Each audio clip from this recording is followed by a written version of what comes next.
Donc aujourd'hui, nous allons parler de l'intelligence qui a 3 catégories.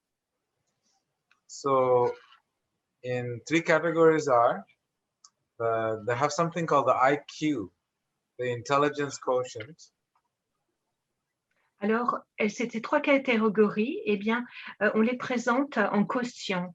Alors, il y a le EQ qui est donc le quotient émotionnel. So, then there's the emotional quotient, which is the EQ. Oui, j'ai renversé. Alors, il y a aussi donc comment dire, QI en français, ok, QI, qui est le quotient intellectuel. And then there's something called PQ, the physical quotient. Et alors, il y a aussi ce qu'on appelle donc le quotient physique. So, IQ for intelligence quotient, PQ for physical quotient, and EQ for emotional quotient. So, emotional intelligence, physical intelligence, and intelligence. Donc, on a le quotient intellectuel, le quotient émotionnel, le quotient physique. Et donc, chacun représente donc les émotions, le côté physique et l'intelligence de l'intelligence. When we combine the 3 types of intelligence, Et lorsque nous, we have a balance.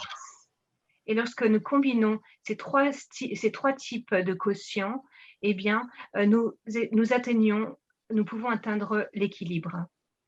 One without the other will create an imbalance. Et donc, s'il y a un sans l'autre, eh bien, ça va créer un déséquilibre. So first we'll maybe study physical quotient. Donc, tout d'abord, nous allons étudier le quotient physique. So people may think, how is it possible that the physical body has intelligence? Alors, on pourrait se poser la question, pourquoi et comment ce corps physique a une intelligence? And what is the relationship with the intelligence of the body to the intelligence of the mind and the intelligence of the intelligence? Et quelle est la relation entre donc l'intelligence du corps et l'intelligence du mental et l'intelligence de l'intelligence? So the interesting part of the physical intelligence is that the body is a very unique, complex machine. Et ce qui est intéressant dans ce concept, eh bien, c'est que on s'aperçoit que le corps est une machine complexe, tout à fait unique. The body holds so much information, so much information. Et le corps, eh bien, retient tant d'informations. If you look at the whole pharmaceutical industry, and they're only scratching the surface, trying to understand the intelligence of the body, what information is stored. On peut voir le travail qu'a eh bien, donc le milieu pharmaceutique, hein, pour voir eh bien, toutes les différentes informations que peut renfermer donc, le corps. So in medical science, they have something called physiotherapy. Et dans la science médicale, eh bien, il y a une branche qui s'appelle la physiothérapie. What they do is basically they work on the memory of the intelligence of the muscles in the body. Eh bien, cette branche va travailler sur la mémoire, eh bien, qui sont dans notre corps. Par exemple, les muscles portent certaines mémoires. And through that, understanding how the muscles in the body retain memory, then they're able to manipulate and fix people from being paralyzed and having some mobility issues. Et en identifiant donc ces émotions qui sont bloquées, par exemple, dans le système musculaire, eh bien, ils arrivent à soigner des personnes qui ont des difficultés de mobilité. For example, in yoga, we use a term called bandha. Alors, dans le yoga, nous utilisons un terme qui est le bandha. So we're able to manipulate the muscle memories. Et de cette façon, nous allons pouvoir manipuler les mémoires du corps. And in medical science, they have a very fancy term which stands for proprioceptor neuromuscular facilitation. Alors les neurorécepteurs et autres termes scientifiques très compliqués donc parlent aussi de ce même principe. All it is they have figured out a language on how the muscle memory Et can donc, be manipulated. ils ont créé ces termes pour expliquer eh bien, comment on peut manipuler les mémoires donc, dans le corps et dans ce système musculaire. For example, when your body, someone slaps your arm, then the muscles, the skin, is like the biggest organ in the body. It retains the memory of that contact.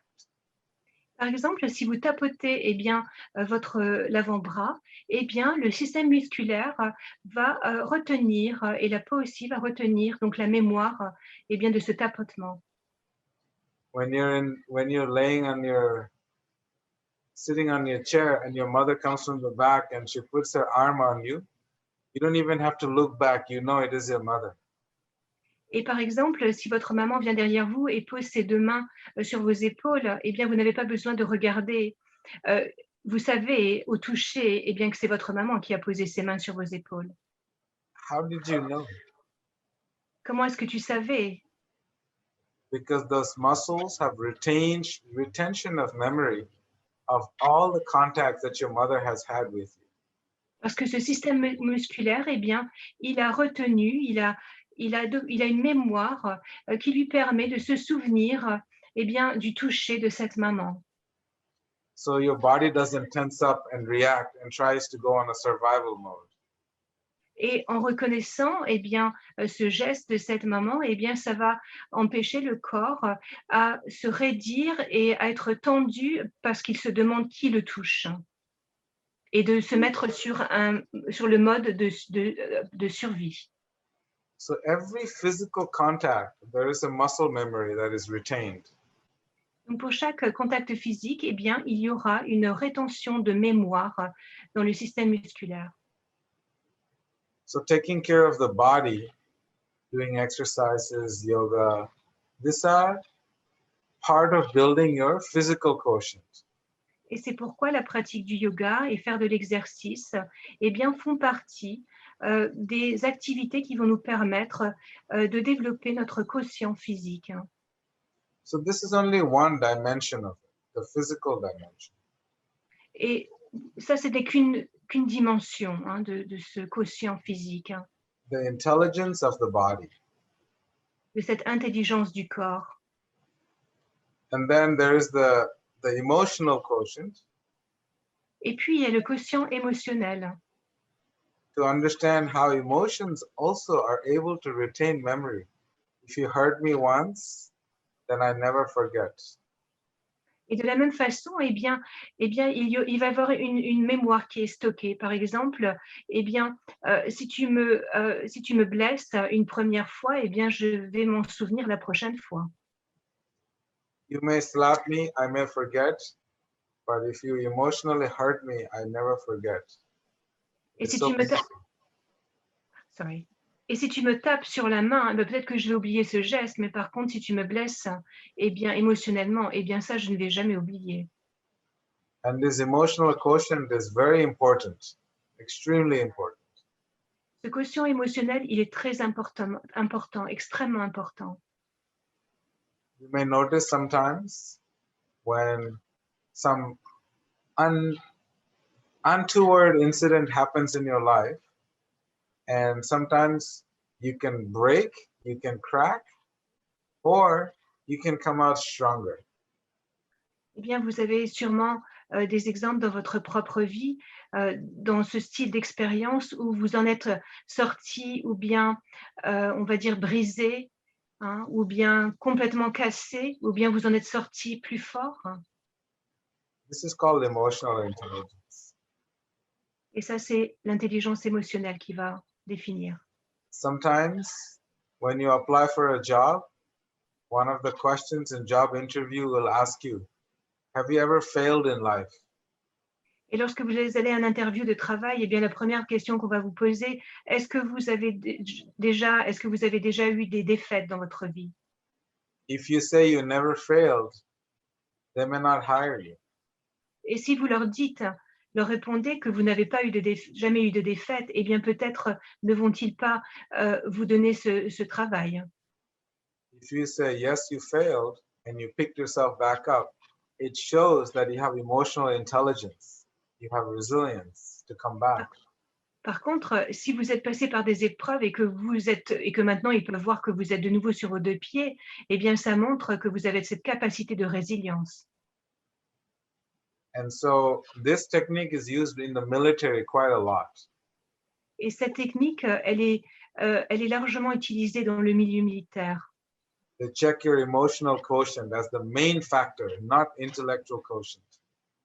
Et pour eux, eh bien, le facteur plus important, c'est le niveau de votre intelligence émotionnelle.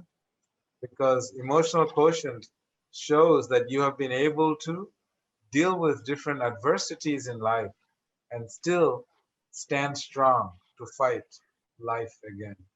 Parce que ça signifie que votre quotient émotionnel vous a permis de passer à travers toutes les épreuves de cette vie et que vous êtes là maintenant et que vous pourrez faire face eh bien, à toutes les épreuves, à toutes sortes d'épreuves futures.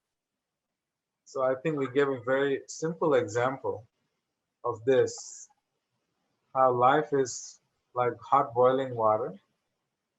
Et on peut donner cet exemple très simple de l'eau qui bout. I don't know if you remember. Maybe we didn't discuss it here, have we, Kamala? I don't think so. I don't remember. Okay. So, you can put something so hard like an egg in the Donc, hot boiling water. Donc, eh bien, on va prendre ce simple exemple. Par exemple, vous pouvez prendre quelque chose comme un œuf qui est très dur. Et si vous le mettez dans l'eau bouillante, And this hot water will take this soft egg and make it nice and hard. eh bien, à l'intérieur de l'œuf, tout est liquide et mou. Et donc, si on le trempe dans de l'eau bouillante, eh bien, il va devenir dur. And then you can take the same hot water, you can put a hard potato in there, it will become soft. Et tu peux utiliser cette même eau bouillante. Mais si tu y plonges une pomme de terre, eh bien, cette pomme de terre va devenir très molle, oui. And then you can also take that hot water and make it into a nice coffee and have early morning coffee when you wake up. Donc la pomme de terre va venir très, très tendre. Et tu peux utiliser aussi cette eau bouillante et tu peux y ajouter du café.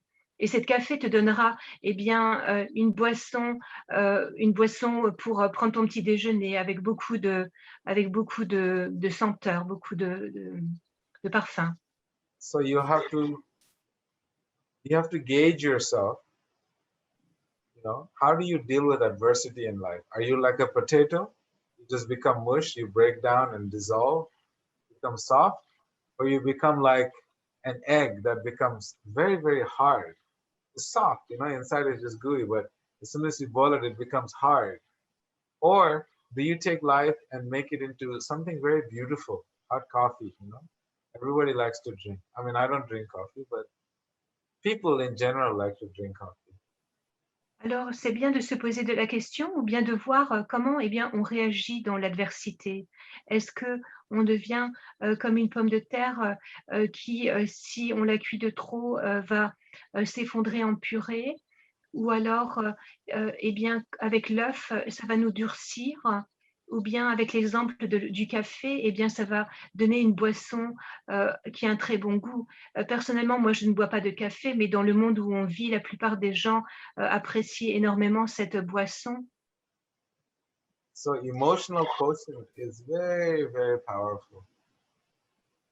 Donc, ce quotient émotionnel, il est extrêmement puissant. Because that is one of the main criteria on how you will cope with life and how you will move forward and how you will make your life into this beautiful fragrant coffee that everyone you can share with. Parce que c'est le critère qui va te permettre de traverser les épreuves et de transformer ces épreuves en une très délicieuse boisson et d'avancer dans ta vie, dans votre vie. And then you have the intelligence, the IQ. And IQ, they're very, very book smart. They are very one-dimensional. Et alors, on a donc le quotient intellectuel, hein, le QI, hein, et on le sait, il a beaucoup de dimensions différentes, hein. I give you an example of someone who is very good in IQ. I had a student who was doing PhD in biomolecular engineering. Donc, j'avais un étudiant qui étudiait donc il voulait devenir ingénieur en biomoléculaire, hein, et donc il était très très intelligent. C'est une personne qui avait vraiment un quotient intellectuel très élevé. Very, very smart student. Il était très intelligent et il voulait obtenir un doctorat. I remember in his research, he made something, a product that was like 100 times stronger than steel. But if by any chance you make a dent in it, it will heal itself. Like a sci-fi movie. C'était vraiment une personne assez incroyable. Il avait même créé, fabriqué donc une matière qui était plusieurs centaines de fois plus forte, plus que le fer. Et lorsque, par exemple, il y avait donc cette matière était ébréchée ou qu'elle était cassée, elle se reconstruisait par elle-même. So one day I went to visit him in his apartment. He needed some help. Et donc, un jour, il avait besoin d'aide et il m'a invité à venir chez lui, dans son appartement. So I asked him to make pasta.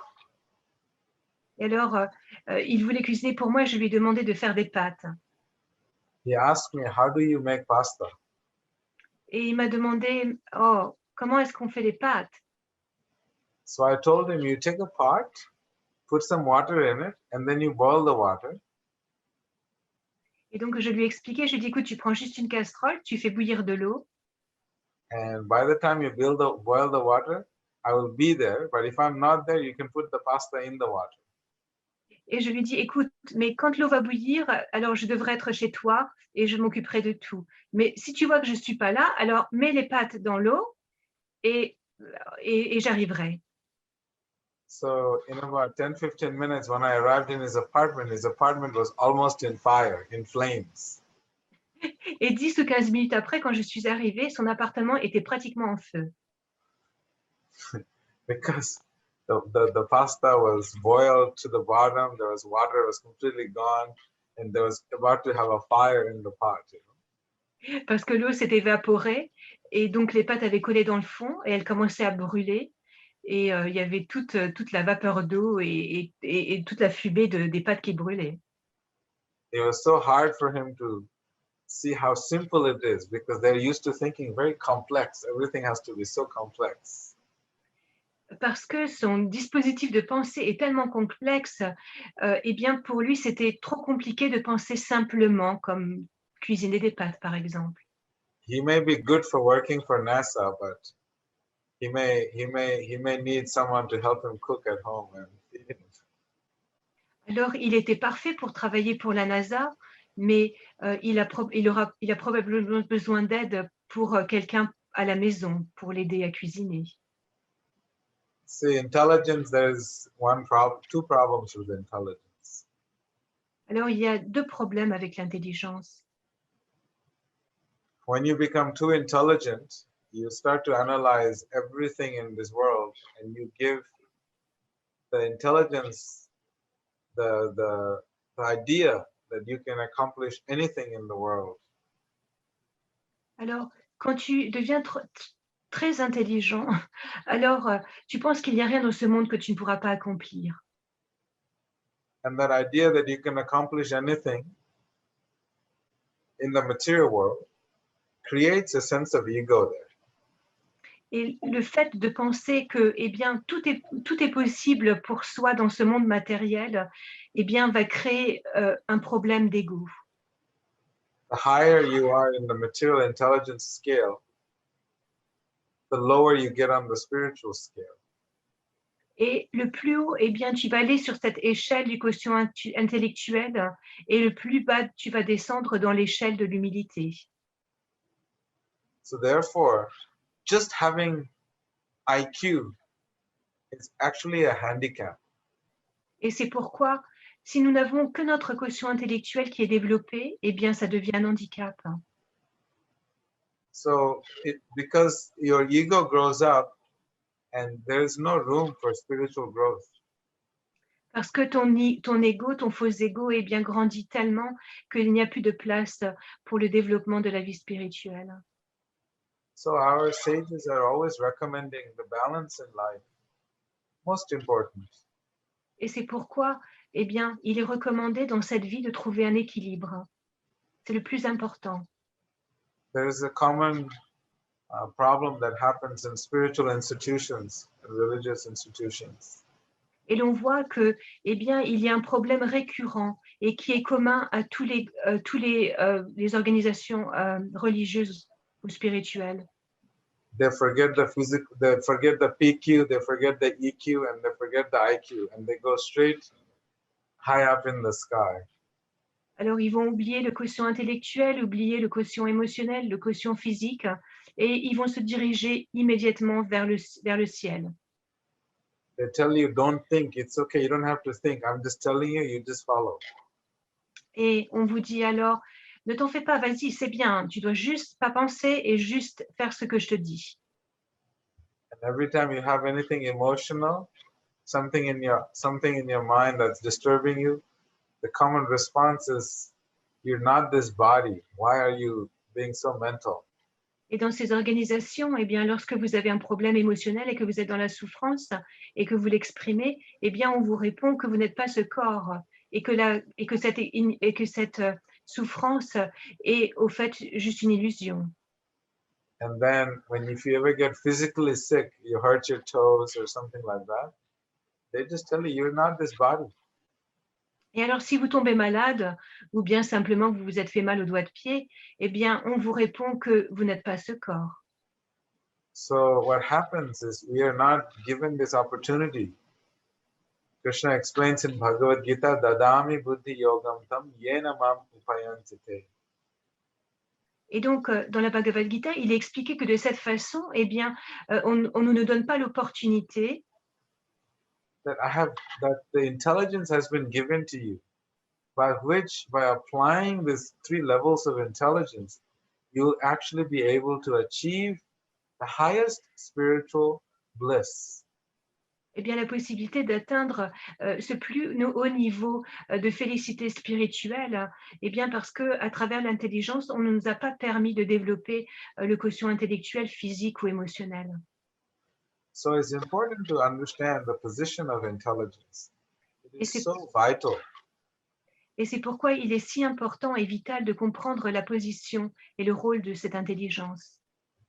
You know, our mother is our first teacher. Notre maman, eh bien, c'est notre première professeur. Our very foundation in life begins with our mother. Parce que toute la fondation, les premières fondations que nous avons dans cette vie, eh bien, elles vont commencer avec notre mère. She teaches us what to eat, what not to eat. She teaches us the alphabet. She teaches us how to walk. She teaches us how to speak. Elle nous enseigne comment marcher, comment parler. Elle nous enseigne qu'est-ce qui est bien de manger. So that is what the intelligence is. When you apply the intelligence, you are able to learn all the fundamentals of life. Et lorsque on a la possibilité d'appliquer cette intelligence, alors on va pouvoir apprendre toutes les bases fondamentales de cette existence. And when we don't apply the intelligence, then what happens is we tend to make very irrational and decisions from the level of the mind, which causes us so much grief. Et lorsque nous n'appliquons pas cette intelligence, eh bien, nous prenons des décisions qui ne sont pas rationnelles, des décisions qui vont être basées sur notre mental et qui vont créer encore davantage de souffrance. So it's always highly recommended that we somehow, anything that happens in our life, anything that we do, we let our intelligence ask us the question, why am I doing it? Et c'est pourquoi, eh bien, il est hautement recommandé dans les textes du yoga, eh bien, de se poser cette question. Pourquoi? Pourquoi est-ce que je fais ça? And this why question is only possible and available to the human species of life. Et cette question pourquoi? Eh bien, elle ne nous est donnée que dans cette vie humaine. Animals don't get to ask why, they only ask what is the food and where is the food. Par exemple, les animaux, eh bien, n'ont pas cette possibilité de se poser la question pourquoi. Les animaux vont se demander, eh bien, où est mon prochain repas et qu'en est-on de ma survie? So another saint in India, Rupa Goswami, he beautifully explains that there is learning through, there is three kinds of learning. That through intelligence we can learn. There's three stages of that. The first stage is that we learn through hearing, Shravana. Alors, il y a un grand saint qui s'appelle Rupa Goswami, qui était un saint des temps passés. Et donc, lui, il nous apprend eh bien, qu'il y a trois catégories. Eh bien, la première, eh bien, c'est Shravana, ou l'écoute. When the mother tells us, the child, my dear son, do not put your hand in the fire. If you put your hand in the fire, you will get burnt. Par exemple, une maman, eh bien, elle va dire à son enfant, ne mets pas la main dans le feu, parce que si tu mets ta main dans le feu, tu vas brûler. Then if the child listens to the mother, then that's beautiful. That's the first class intelligence. Et donc, si l'enfant, eh bien, il va écouter tout de suite et comprendre qu'il va se brûler en touchant le feu, eh bien, ça, c'est considéré comme étant la plus haute forme d'intelligence. And the second class intelligence is when you see it, you have heard it, and you see it, someone getting burned, something, whatever you have said actually happens. So there's two senses that are involved, the sense of hearing and the sense of sight. Then you learn. Alors, la deuxième classe d'intelligence, c'est quand, eh bien, on l'a entendu, mais maintenant, on le voit aussi. Hein. Donc, ce deuxième niveau d'intelligence, eh bien, c'est quand on a eu les deux sens, donc de la vue et de l'écoute, qui nous ont apporté cette information. So the third class intelligent person, he has to hear, he has to see it, and he also has to get burned. Et la troisième eh bien, classe d'intelligence, eh bien, ça va être la personne qui a entendu, qui a vu, mais qui doit se brûler pour apprendre. And the fourth class intelligence is he hears, he sees, he gets burned, and he does it again.